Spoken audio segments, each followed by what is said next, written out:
ဒီကောင်လေးဟာသူ့ရဲ့လက်ကိုပင်လယ်ပြင်ကြီးတဲ့သို့လှမ်းပြီးဆန့်ထုတ်လိုက်ရုံပဲရှိပါသေးတယ်။သို့တော်လည်းနောက်တစ်စက္ကန့်မှာတင်အင်မတန်ထူးဆန်းပြီးကြောက်မက်ဖွယ်ကောင်းတဲ့အရာတစ်ခုရုတ်တရက်ဖြစ်ပျက်လာခဲ့တာပေါ့။ပင်လယ်ရေနံပိုင်းအောက်ခြေကနေတဆင့်သူတို့ရှိရာစီသို့အရှိန်အဟုန်ပြင်းစွာနဲ့ပြေးဝင်လာနေတဲ့တရဝါတကောင်ရဲ့အရေးအယောင်ကိုထိတ်လန့်ဖွယ်မြင်တွေ့လိုက်ရပါတယ်။သူတို့အားလုံးဘာမှမတုံ့ပြန်နိုင်သေးခင်အချိန်မှာတင်အေယာမထူးဆန်းလာတဲ့တရဝါကြီးတစ်ကောင်ဟာကောင်လေးရဲ့အရှိတက်တဲ့ရေမျက်နှာပြင်ပေါ်သို့ဝုန်းကနေပေါ်ထွက်လာခဲ့ပြီးသူ့ရဲ့အနားသို့လင်းမြန်စွာပဲချင်းကပ်လာခဲ့တာပေါ့။အဲ့ဒီတရဝါကြီးကတော့အခြားမဟုတ်ပဲဒန်နာရီလာခြေသုံးချောင်းအမတ်တစိရေမြင့်ကြီးပဲဖြစ်ပါတော့တယ်။ကောင်လေးဟာပင်လယ်ပြင်အလဲကောင်စီသို့တွားရောက်နိုင်ဖို့အတွက်သူတို့ကိုကူညီပေးရန်အဲ့ဒီရေမြင့်ကြီးကိုလှမ်းပြီးဆင့်ခေါ်လိုက်တာပေါ့။အချိန်မဆွဲတော့ပဲသူတို့အားလုံးဟာအဲ့ဒီတရဝါကြီးရဲ့ကြောပေါ်သို့ချက်ချင်းတက်စီးလိုက်ကြပြီးမိမိတို့တွားရမယ့်ပန်းတိုင်စီသို့အရှိန်နဲ့စတင်ထွက်ခွာခဲ့ကြပါတယ်။သို့တော်လည်းသူတို့သွားရမယ့်ရီမန်းချက်နေရာသို့ရောက်ဖို့6 ကီလိုမီတာအကွာအဝေးလိုအပ်နေသေးတဲ့အချိန်မှာပဲအဲ့ဒီရေမြင့်ကြီးဟာသူ့ရဲ့အရှိန်ကိုချက်ချင်းရှော့ချလိုက်ပြီးသူတို့အားလုံးကိုကြိုတင်ပြင်ဆင်ထားတဲ့လေငယ်လေးတစ်စင်းပေါ်သို့ဓာတ်ရိုက်ချပေးလိုက်ပါတော့တယ်။ဒီလိုရအားဖြင့်ရေမြင့်ကြီးဟာကြန့်ရှိနေတဲ့ခရီးစဉ်ကိုသူ့မပါပဲဆက်သွားကြဖို့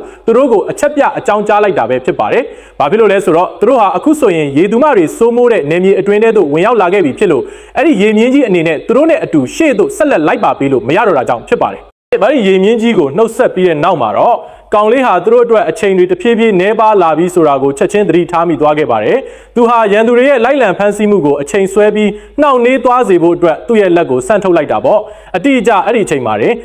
လီဇာလို့ခေါ်တဲ့မိန်းကလေးဟာအချိန်တွေကိုချက်ချင်းသဘောပေါက်သွားခဲ့ပြီးသူမရဲ့အိတ်ထဲကနေအစွမ်းထက်လာတဲ့မော်ရနာပစ္စည်းကိုထုတ်ယူလိုက်ပါတော့တယ်။သူမကအဲ့ဒီမော်ရနာကိုဖွင့်လိုက်တဲ့စက္ကန့်ပိုင်းမှာတင်ပြင်းထန်လာတဲ့လေပြင်းမုန်တိုင်းတွေဝုန်းကနေတိုက်ခတ်လာခဲ့ပြီးအဲ့ဒီလေလိုင်းအစွမ်းကြောင့်သူတို့ဟာခရီးစဉ်ကိုအရှိန်ဟုန်နဲ့ဆက်လက်နှင်ခွင့်ရရှိသွားခဲ့တာပေါ့။သို့တော်လည်းသူတို့တွေအဝေးကြီးကိုမောင်းနေလို့မရသေးခင်မှာတင်မထင်မှတ်ပဲသူတို့ရဲ့အရှိတက်တဲ့ကောင်းကင်ယံမှာလျှို့ဝှက်ဆန်းပြတဲ့အေယာမမီးမှောင်နေတဲ့မိုးတိမ်တိုက်ကြီးဟာရုတ်တရက်ဝုန်းကနေပေါ်ထွက်လာခဲ့ပါတော့တယ်